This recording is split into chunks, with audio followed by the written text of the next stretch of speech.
내용이 잘 마무리되지 못하고 이제 중간에 끊겼습니다. 이 시간에 좀 마무리하기 원합니다.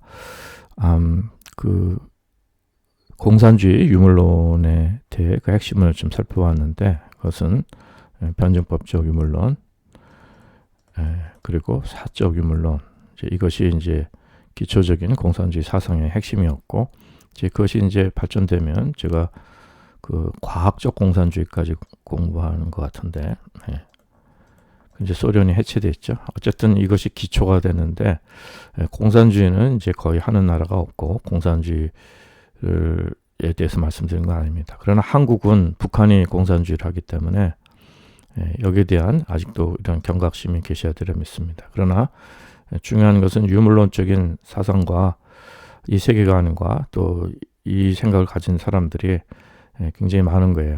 이렇게 살아가는 사람들이. 그래서 여기에 대한 그 영의 분별과 저희들의 그 경각심과 잘못된 데 속지 않는 우리 믿음의 정말 오직 예수님의 생명으로 거듭난 그리스도인의 제 삶이 되시길 바랍니다. 그래서 이 유물론의 이 잘못된 부분들, 우리가 문제점들을 여러 가지 있지만 세 가지로 지적한다 그랬는데, 지난 시간에 첫째 것을 다뤘습니다. 그것은 무신론인데, 이것은 하나님이 없다고 딱 주장하는 거죠. 포에르 바하를 말씀을 드렸습니다.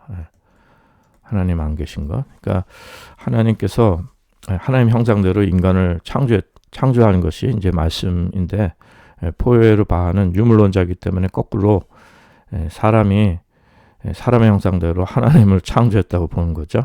그러니까 이 무신론, 이것이 참으로 안타까운 것입니다. 그래서 여기에는 그 영으로 거듭날 그 길이, 복음을 전해들 길이 막혀 있어가지고 오히려 사단에게, 이 무신론의 배후에는 사단에게 아주 적극적으로 속은 상태인 것을 우리가 이제 그것을 분별할 수 있어야 됩니다. 그러니까 이들은 영뿐만 아니라 먼저 그 정신세계에 대해서, 정신세계를 완전히 무시하는 건 아니지만 물질이 본질이니까 물질이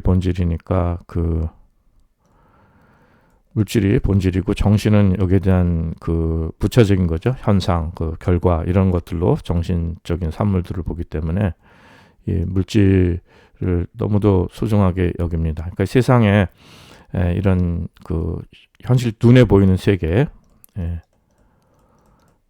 집중하는 거죠. 물론 이제 이 유물론은 좀 깊게 공부하다 보면은 이 현상하고는 또 다릅니다. 현상 배후에 이렇게 어떤 이런 진리의 그 어떤 무슨 정신이나 뭐 무슨 추상적인 진리가 있는 게 현상 배후에 그냥 물질이 있다고 보는 거예요. 물질이. 그래서 어쨌든 그 눈에 보이는 세계에 집착할 수밖에 없고, 지금 이렇게 현세 중심의 모든 것으로 우리가 삶에 대한 이런 보다 나은 삶을 추구하긴 하는데, 이제 이것이 말씀드린 대로 변칙법적인데 이 하부 구조에 관한 것이기 때문에, 유물론이기 때문에 이것이 굉장히 실천적이고 투쟁적이기 때문에 이 모순을 이거 뭐 대화로 해결하는 것이 아니라 이거를 투쟁으로 해결해 가지고 결국 여기 이제 공산주의는 혁명론이 이제 이렇게 생겨나는 것을 이제 말씀드렸습니다. 이것이 사회 발전 법칙, 사회 사적 유물론의 이제 사회 발전으로 본 거죠. 그래서 특별히 이런 정신세계의 빈약함이라는 것은 참으로 그 안타까운 결과를 낳은 것을 이제 말씀을 드렸습니다. 그 다음에 이제 두 번째로는 이제 이거보다 이제 여기서 나오는 거기 때문에 이것이 특별히 인간 본성의 바탕이 됐는데, 인간 본성의 그 어떤 선한 측면이 아니라 여기에 대한 그런 그 적대감, 하스틸리티라고 하죠, 영어로는요. 이런 적대감의 바탕이 되어 있습니다. 그러니까 이것은 뭐냐면 미움, 그 시기, 질투, 원망, 복수, 이런 부정적 감정, 이게 바탕이 되는 거예요. 본성의 바탕이 되어 있는 것입니다. 물론 이 폭력에 대해서 폭력적이다, 공산주의가 폭력적이다 했는데 사실은 이 자본주의의 폭력에 자본주의는 폭력과 전쟁이 일어날 수밖에 없거든요. 인간 소외가 있고 돈이 전부기 때문에. 그런데 이 여기로부터 이제 저항하는 거예요. 저항. 근데 저항하는데 말씀드린 대로 이렇게 그 투쟁을 통해서 하기 때문에 인간의 부정적인 에너지를 씁니다. 부정적 에너지. 이제 이것이 이제 가장 그 안타까운 문제예요. 우리 속에 있는 이런 그 미움, 이제 이런 부정적 에너지가 발산이 되는 걸 말씀하는 것입니다. 여기에 그 정신 세계, 무슨 예술 세계가 약하다고 말씀을 드렸죠, 무신론이. 근데 이들의 예술론은, 이 사회주의 예술론은 뭐냐면은 이제 과거에는 그 혁명에 봉사해야 된다는 거예요. 그러니까 무슨 말씀이냐면 삶의 그 하부 구조, 이 생산력과 생산 관계, 우리 경제나 삶의 현실에 그 민중들의 현실이 나아지는 데 봉사를 해야지 어떤 개인의 이런 그 정신적 유의 이런 것은 타락한 거로 봅니다. 정신적 유의 이런 거는 그 인정하지 않고 그 민중들에게 봉사하는, 그 인민들에게 봉사하는 이러한 예술론입니다. 그렇기 때문에 이 특별히 과거의 이런 그 예술론의 이런 사회주의 예술론은 뭐냐 하면요, 사회 불의에 대해서 이런 적개심을 일으키는, 우리 인간의 본성에 이 예술론이 이 사람의 적개심을 일으키는 데 바탕을 두고 있습니다. 그러니까 여기에 가장 중요한 그 개념 중에 하나가 뭐냐면 선전선동이거든요. 선전선동. 그러니까 사회주의 예술은 사람들을 선전선동하는데 적개심을 불타오르게 하는 거예요. 그러니까 이제 타도하자 막 이런 구호가 나오고, 그리고 과거에 이렇게 뭐 좌파 운동권 이런 노래라든지 이런 그들이 행하는 구호론 이런 거 보면은 이 적개심을 불타오르게 해서 이걸 집단적으로 발산하는 겁니다. 그래서 이제 이게 혁명의 힘이 되는 거죠. 이제 이것을, 그러니까 사실은 이런, 물론 폭력 투쟁, 비폭력 투쟁 뭐 이렇게 뭐 이것이 그들의 그 전략과 전술에 의해서 바뀌긴 하지만 폭력을 인정하는 이제 이런 것입니다. 물론 이미 말씀드린 대로 폭력과 전쟁의 주범은 사실은 자본주의입니다. 그런데 이것을 저항하고 이걸 대항하기 위해서 같이 이렇게 투쟁하는 이런 것이 되니까 이렇게 정신을 소중하게 여기고 그래도 이성을 소중하게 여기는 이 상부 구조, 이것의 장점이 무엇입니까? 우리가 사회적인 문제가 있으면은 크리티컬 띵킹이라고 그러죠. 비판 의식 이런 것은 필요한 것입니다. 비판적 사고는 필요한 거예요. 왜냐하면은 이게 정반합이 있듯이 이런 걸 통해서 사회가 발전하는데, 그렇죠? 비판하지 않고 무조건 뭐 블라인드 오비디언스를 하잖아요. 그 맹종을 하게 되면, 이건 독재에 맹종하게 되면 그 사회는 발전하지 않습니다. 그래서 뭐가 잘못됐는지 이런 비판의식을 가지고 이걸 개선해 나가면서 발전돼 나가는데, 이것이 하부 구조가 중점이 되면 안 되는 거죠. 그 변증법적 유물론처럼 이 하부 구조가 된다는 것은 실천적인 것이고, 우리 삶에 대해서 이렇게 구체적인 이런 투쟁, 타협이 아니라 이런 것들이 삶 속에서 실질적으로 이것이 나타나게 대립과 갈등, 이 모순에 대한 이런 것들을 부추기게 돼버리는 거 아니겠어요? 그러나 이런 것들은 우리 이성을 사용해서 서로 토론할 수도 있고 서로 대화를 통해 가지고, 그래서 보다 나은 그 대책, 그 카운터 플랜이나 보다 나은 이런 방법론을 가지고 이것을 적용하는 것이 이제 보다 바람직한 것이고, 또 하나님께서 저희들에게 주신 이성을 바로 활용하는 것인데, 이제 이런 것이 아니라 이런 것들은 전혀 사회를 변화시키지 못한다고 생각하고, 기득권자들이 이렇게 하부 구조, 이렇게 인간의 본능 중에서도 이게 무엇입니까? 이런 미움, 이런 그 부정적인 본능들을, 폭력적인 본능들을, 이런 것들을 부추기는 이런 안타까운 현실이 있는 것을 알 수가 있습니다. 그래서 제일 무서운 것이 서로 토론하고 대화하고 이렇게 해서 이렇게 서로 비판적인 이런 비판적 사고를 갖는 것은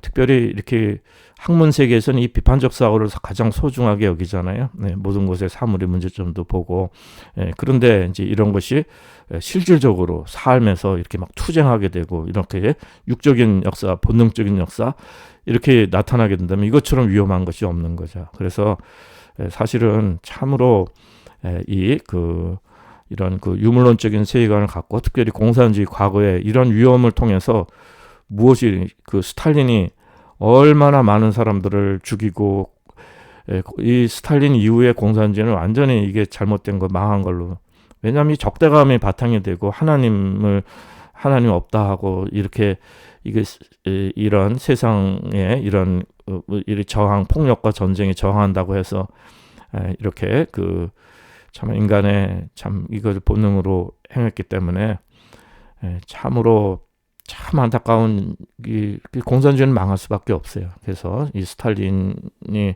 얼마나 악한 저기를 했습니까?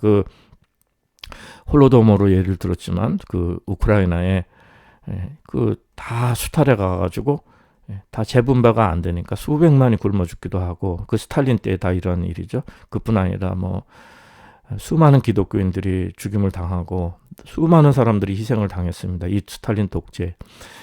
그렇기 때문에 이제 세 번째로 이들의 가장 무서운 점은 뭐냐면 이제 독재입니다.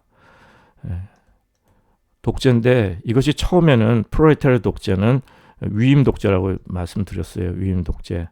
근데 인간이 이렇게 위임해서 이상적으로 되는 것이 아니라 이 독재 권력이라는 것이 이걸 견제할 수 있는 세력이 없잖아요. 그러니까 여기에서 독재자 마음대로 하게 되는 거예요. 물론 이런 유물론적인 이런 사상, 공산주의 사상으로 다 무장시키지만 이건 쇠뇌를 시키는 것이고 어떤 비판의식을 여기는 가지지 못하게 합니다. 오히려 자아 비판하게 하고 이렇게 해서 이 독재와 또 여기를 따르는 이 관료주의, 집단 관료주의, 공산주의자들의 이 관료주의가 결국 공산주의를 망하게 하고 수를 망하게 하는 게 이 관료주의인데 이런 독재와 관료주의가 참으로 안타까운 것입니다. 여기에 제일 저희들이 참으로